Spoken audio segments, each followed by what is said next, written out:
I just think we'd be better off as friends, she said, her voice calm, too calm, like she was ordering coffee, not ending 8 years of marriage. Her name was Claire. And that sentence shattered something inside me I didn't even know was fragile.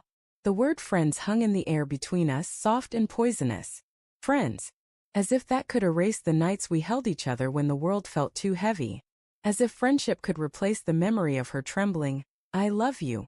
When we were broke and building everything from nothing. I stared at her across the kitchen table, the same one we'd built together, sanding the wood until it felt like home. Friends. I repeated, my voice barely recognizable. She nodded, eyes red but dry. We've grown apart, Jake. You're not the man I fell in love with. There it was. The polite phrasing people used to end things without saying the real reason. The man I fell in love with. The past tense stung. Is there someone else? I asked quietly. Her eyes flickered, so brief I almost missed it, but I'd known her long enough to see the truth. She didn't answer. She didn't have to. 2 weeks later, I was standing in the empty apartment that used to be ours. Her perfume still lingered faintly, mixed with the scent of lemon cleaner. The silence was thick, oppressive. Divorce papers signed, rings returned, promises broken. I told myself I was fine. I told myself I didn't care. But every night, the ghost of her laughter haunted my walls. She texted once, just once. I hope we can stay friends, Jake. You'll always be important to me. I didn't reply, because I knew that friends wasn't about me. It was her way of easing her own guilt. But fate, or whatever cruel force governs broken hearts, had other plans. 3 months after the divorce, I ran into her best friend, Maya, at a local cafe. She spotted me first, waving from the corner like the sunlight itself had chosen her side of the room. Jake, she said, eyes widening. Wow, it's been. What, forever? Maya had always been the quiet one among Claire's friends. Loyal, grounded, the kind of person who remembered birthdays and actually listened when you talked. She'd been there during our wedding, smiling from the second row, holding Claire's bouquet while she adjusted her veil. I hadn't seen her since the divorce. I wasn't sure I wanted to, but Maya wasn't awkward about it. She didn't dance around Claire's name or offer pity. Instead, she just said, "You look thinner. Eating properly?" That simple question broke something open in me.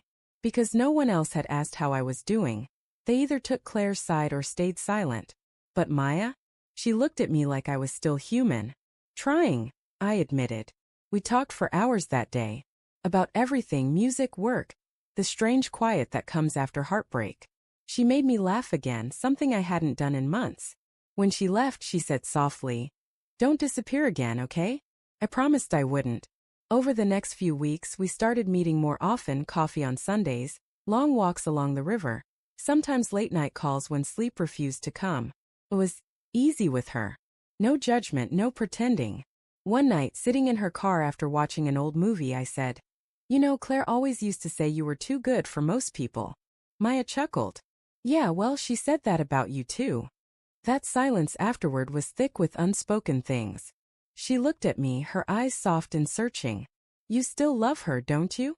I thought about it. The truth was complicated. "I love who I thought she was," I said finally. "Not who she became." Maya nodded. "That's fair." She didn't push. She didn't try to fix me. She just sat with me in the hurt, and somehow that helped more than anything. Then one night, out of nowhere, the truth surfaced, like a shard of glass catching the light. We were at Maya's place, sharing takeout, laughing about something stupid when she suddenly went quiet. "There's something I should tell you," she said, eyes darting to the floor. I set my drink down. "What's wrong?" She hesitated, then whispered, "I knew about Claire. Before the divorce." The world tilted. "Knew what?" I asked, though I already felt my stomach drop. Her voice broke. "About the affair." I told her to stop. I begged her to tell you before you found out yourself. But she said you'd never forgive her. She said you'd hate me if I told you. The room spun. She was cheating. And you knew? Maya's eyes filled with tears. "I wanted to tell you. Every time I saw you, I wanted to. But she was my best friend, Jake. I was caught in the middle." I stood up, pacing, fury and pain colliding inside me. "You were the only one who could have told me." She flinched. "I know.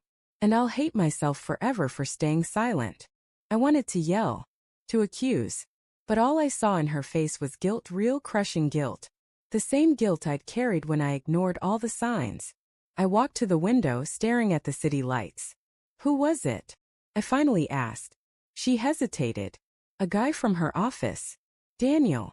The name felt like poison on my tongue. After that night, I didn't talk to Maya for weeks. She texted me once. I'm sorry. For everything. I didn't respond. I couldn't. The betrayal felt too tangled. Hers, Claire's, my own blindness. But time, as cruel as it is, softens even the sharpest wounds. Months passed. I started sleeping again, working again, laughing again, small victories but real ones. And then one day Maya showed up at my door. I'm moving away, she said.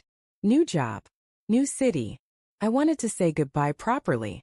There was something final in her tone that made my throat tighten. I nodded. You deserve that fresh start. She smiled faintly. So do you. There was silence, heavy, unfinished. Before she left, she said softly, for what it's worth, she's miserable now. The guy cheated on her too. I didn't ask how she knew. I didn't need to. Life has a way of evening the scales. Weeks after she left, I got a letter. Actual pen and paper in her handwriting. Jake, I don't expect forgiveness. But I hope you know despite everything I cared. Not out of guilt but because I saw who you were under all that pain. I hope you find someone who doesn't just say they love you, but chooses you every day. You deserve that. Maya. I sat there for a long time holding that letter. And for the first time in years I didn't feel anger. Just peace and maybe something like gratitude. Because in the wreckage of one betrayal, I'd found something unexpected. Honesty. The kind that hurts but heals too. Months later, I was at the same cafe where Maya and I first met after the divorce. The place hadn't changed, but I had.